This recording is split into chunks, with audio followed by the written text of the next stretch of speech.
I want you to raise your hand if you've ever consumed alcohol. Now, hands down. Now put your hand up if you've ever regretted your choices or decisions after drinking. Next day, somebody's told you something that you did, can't remember. Yep. I actually wrote it all down. I've got a shocking memory, just so you know. Yep. New Year's Eve 2007, I was drinking at the Molong pub, and then I got kicked out because they found out that I was underage. But instead of doing the sensible thing and calling it a night, I didn't. I lived upstairs just around the corner from the pub in Molong, and I went to my flat and I went onto my balcony, climbed over the railings, walked along the roof, climbed onto the brick awning and was sitting or standing on top of the brick awning looking down at everybody still outside the pub. And then I figured out that Superman can't fly. I couldn't anyway. I fell. I split my skull on the brick awning as I fell. I broke my neck. The skin around my skull was ripped apart. My skull was split. As I landed, I hit the butcher's roof, broke my back, and damaged my spinal cord and landed down legs first, breaking both of my legs. And face plummeted, broke my nose, my wrist, and my sternum. And there was blood coming in and out, internally, externally, 5 litres of blood. And those of you who know your anatomy, you have 6.5 litres. Figure that out. And then it took half an hour for the ambulance to get there. And the only thing keeping me alive at this point was the guy that watched me fall. I worked with him, and he held my head together to stop it from falling out. And when the ambulance got there, half an hour later, my heart had stopped beating, my organs were failing, and I had died at 17. And then when the ambulance got there, they had to use the defibrillator to turn my heart back on. And I got taken by ambulance to the Orange Base Hospital, where I died multiple times in the ambulance towards the hospital. And I was airlifted to Royal Prince Alfred Hospital in Sydney, and my dad got the call at midnight that night saying that his daughter was in an accident, and he was working in Victoria at the time, and he had to drive 7 hours to Sydney thinking that I was dead. So when I got to Royal Prince Alfred Hospital, I was placed under an induced coma, and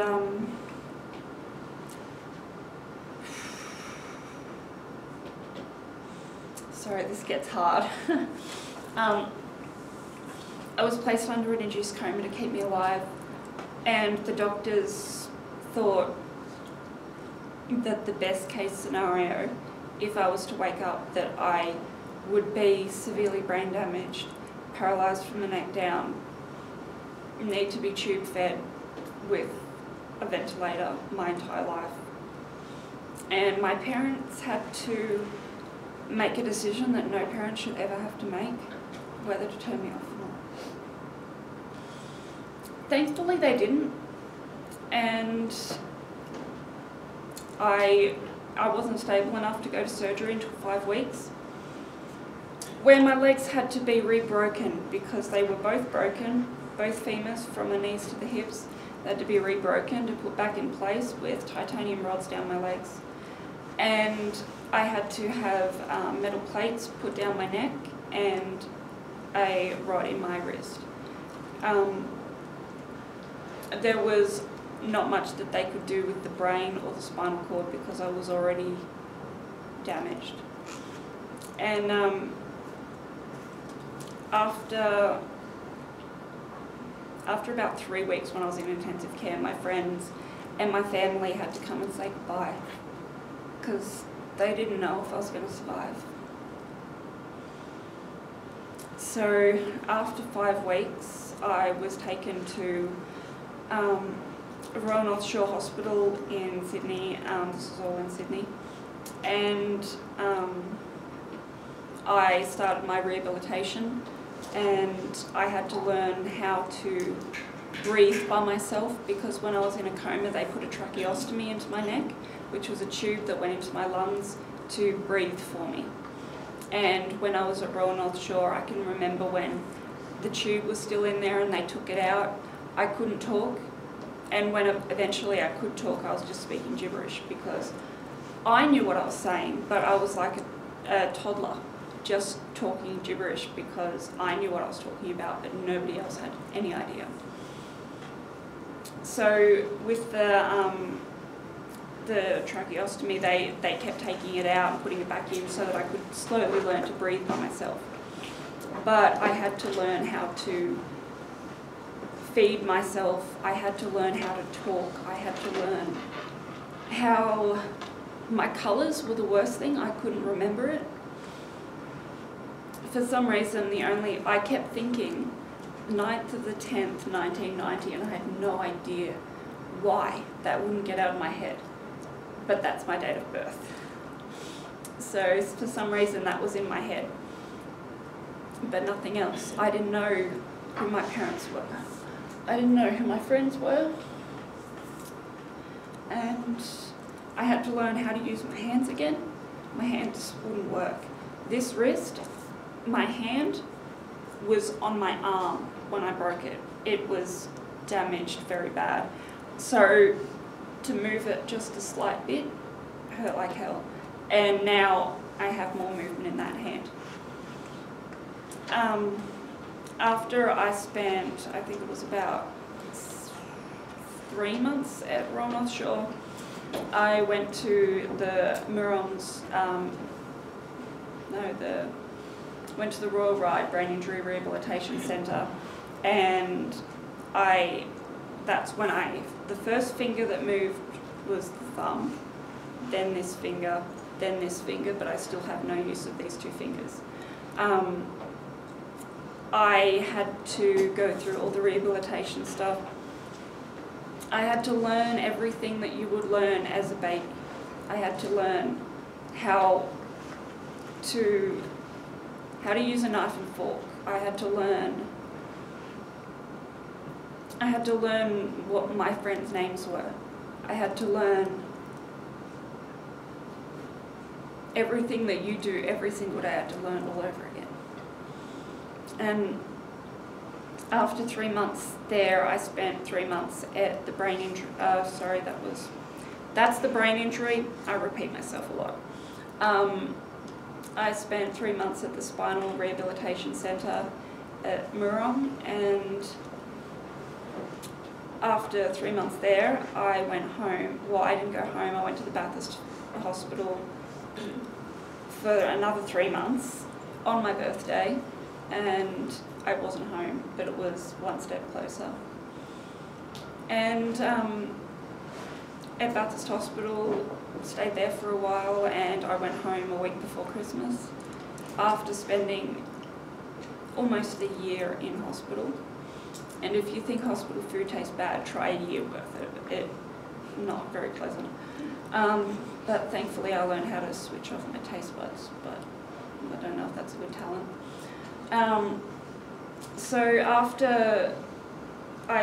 after I left the Bathurst Hospital, while I was in hospital, actually my dad was in the process of building a house, which had to be remodified to allow for my wheelchair. So after Christmas and New Year's, it was all good, but then reality hit. Life in a wheelchair. That sucks. Life goes on. At least you don't have to use your feet. That's not a good thing. When I was working at this place in the city centre somewhere, this girl that I worked with, she said, she said to me, I don't know if she realised what she said and how it came across to me. She said, I wish I was in a wheelchair, then I would have a reason to sit down all day. I know she didn't mean it to sound that way, but there is absolutely no positives. No positives. I only have to pay for contacts for this eye because this eye is half blind. That's the only positive. So if I'm looking directly ahead, everybody who is from here to that side, I can't see you. Even if you're waving at me, I can't see you. That's from the brain injury, from the optic nerve in the brain that was damaged, as well as my temporal lobe, which affects memory, reading and general thought process, which is why I have trouble remembering colours, fruits, names, everything that you think of, everything that you write down when you're at school, everything that you know every day. That's what was damaged. And the only reason I can actually talk to you guys and I'm not nervous as hell like it was last year was because I've been talking to YouTube and scaring the crap out of them as well.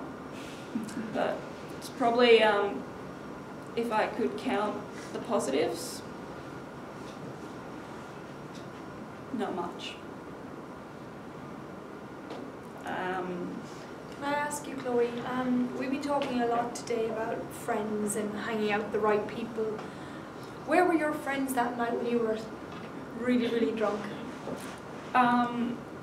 Apparently, because I can't remember this very much, but I'd asked one of my friends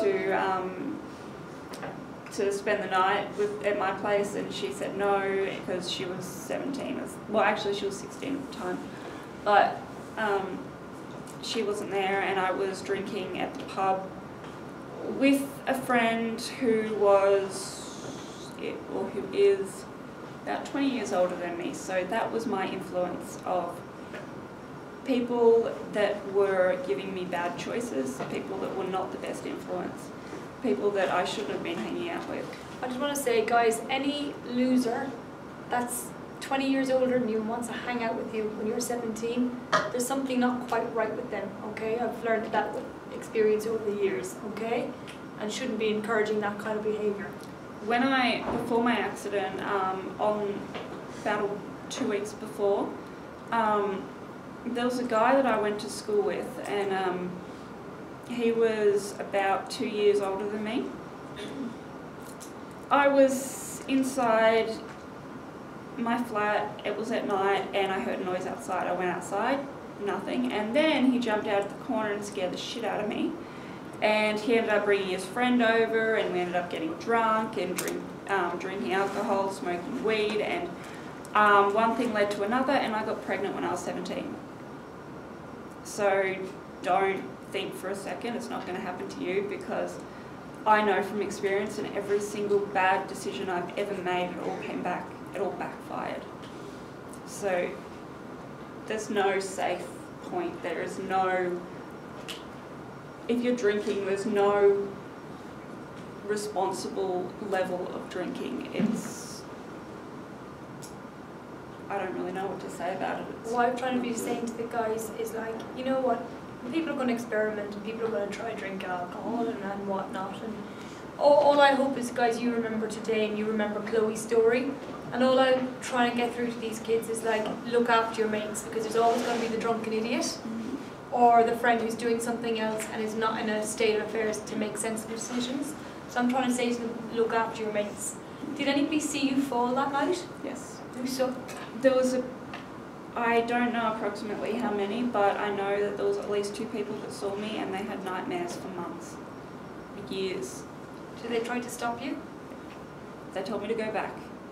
And of course I didn't listen because I was drunk. And when you're drunk, you know everything. When you're a teenager, you know everything. I was right, my parents were wrong, everybody was wrong.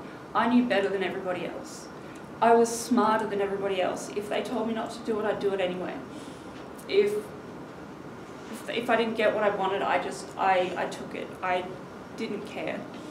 And when you're a teenager, your brain it's not fully developed, and it doesn't give you the sense to see the long-term decisions, the long-term consequences for the decisions that you make every day. Every little thing that you do, you don't have full control of until I think you're about 25. And I'm only at the point now that it took me about 6 years for my brain to actually come back to the point of being able to hold conversation and remember what I was saying and not lose focus. And I get bored very easily, and I very uncoordinated, and I just don't like sitting still for too long. This is actually bugging me just a little bit because I think it's the brain injury thing that I just don't like sitting still. It just makes me very edgy. But then you can't walk, so it must be a double whammy of just, Yep. This is the most frustrating thing ever. Yep.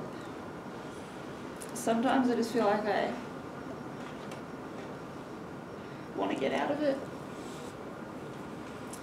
but I can't. Chloe, can you tell the guys, how long does it take you to get ready in the morning? 3 hours on a good day. I get up at 8 o'clock every morning, and it's not until about 10:30 or 11 o'clock until I'm actually out of the bedroom. And at that point I still have to get everything else ready, so I'm not ready until about 1 o'clock, and I go to bed at 8:30 every night. And what do you do for your bowels going to the toilet? I don't have control of my bowels. That's with a spinal injury. I have to use an enema every day. And What's an enema? an enema is a suppository. It goes up the bum and it stimulates the bowels to make you do another Are you two. able to do that for yourself, or? I can do it for myself, yes. So do you know people who can't do it because they're Yes, a complete yes. quadriplegic? For somebody that's a complete quadriplegic that can't move their fingers or their arms or their shoulders or anything, they have to get somebody to do it for them. And you've got to do this every second day, or some people every day, guys, because if you don't go to the toilet, okay, some people go once a week, you know, when you're healthy, or some people go every day, everyone's different. But for these type of patients, we have got to make sure that they're going to the toilet, opening their bowels frequently, because if there is a build-up of feces, okay, in the bowels, that can cause lots of problems, basically poisoning your own system, okay? Something that I learned when I was in rehab, that it takes a week after a spinal cord injury. It takes a week for your food to fully digest into your stomach. So what I will get out tomorrow morning was from last week. It takes that long. How do you go for a wee? I have a catheter and a leg bag, and I have to empty that into the toilet. Where does the catheter go in? Just above where the pubic hair starts, into my skin about this far.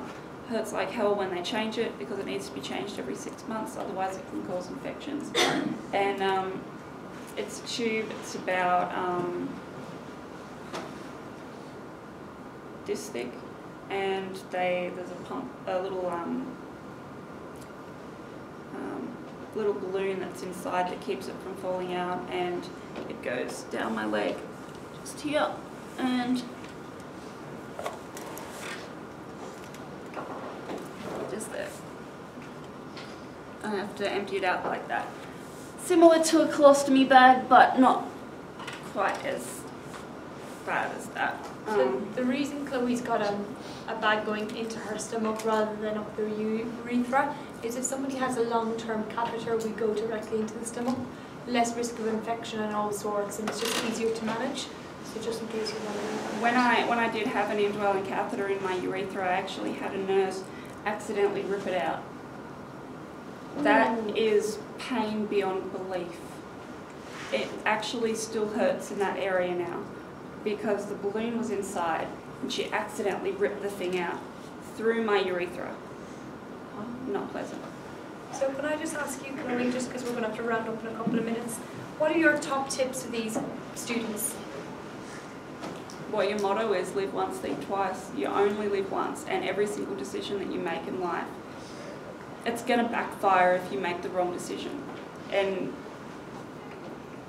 if you can take one thing from this is that don't see me as somebody to look up to, see me as somebody to learn from, because I made all the decisions that were wrong, and I'm hoping you guys can make the decisions that are right.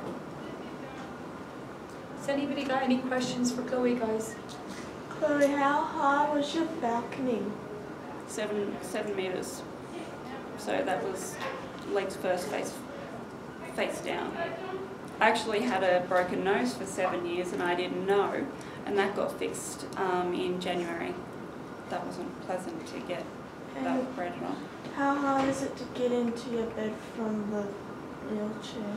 I have a sling and a lifter. The sling goes down the back and under my legs, and I sort of just, the lifter hooks onto the sling, lifts me up, turns me around onto the bed. Pretty hard. Yeah? With your social life, have you had many friends stick around? Yes. I have one friend that I've known since I was 9 years old. We both started the same school at the same day, and she's still 13 or so years later annoyed that I took her school tour and she didn't get one. But I didn't have that many friends before, but the friends that I've made now, the first thing they think of or the first thing they see is the wheelchair. And if I tell them that I'm a quadriplegic, that's just, they assume one thing, and then that's all they see. Same with dating and guys and all that.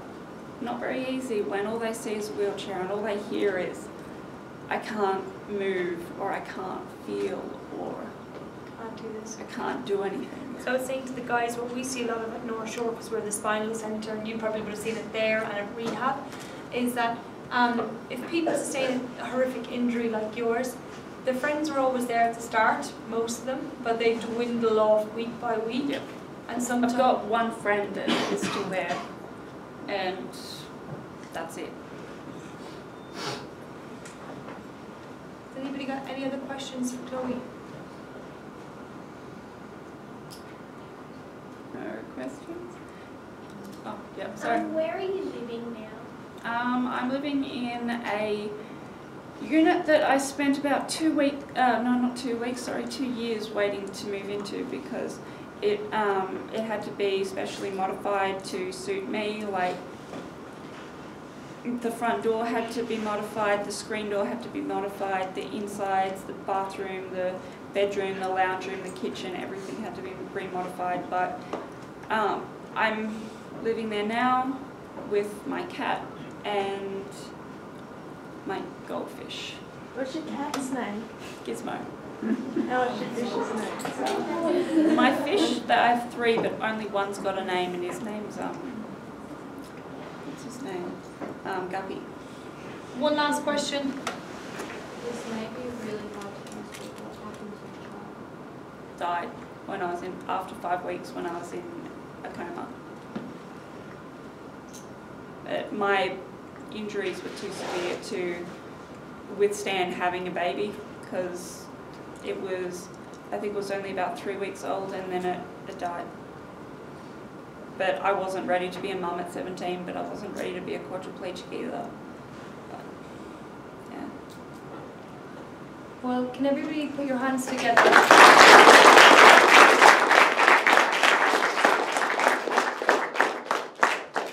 Thank you so much, Chloe, for coming and speaking with all these students here today. We really appreciate it. And hopefully, guys, you'll remember Chloe's story. You know, when you've got a drunken friend and you can be responsible for them, or when you're that person going out there, okay? Just think more sensibly, alright? Just so you know, the only reason I do this is because if I can save one person's life, and if I can make a difference to all of you guys, you might be able to save someone else's life too. So just remember that if you can help and you can save someone else's life, then do it. So guys, just before we let you get out of here, we're just going to hand out some forms, okay? Remember your number, okay? Put your number in the red box.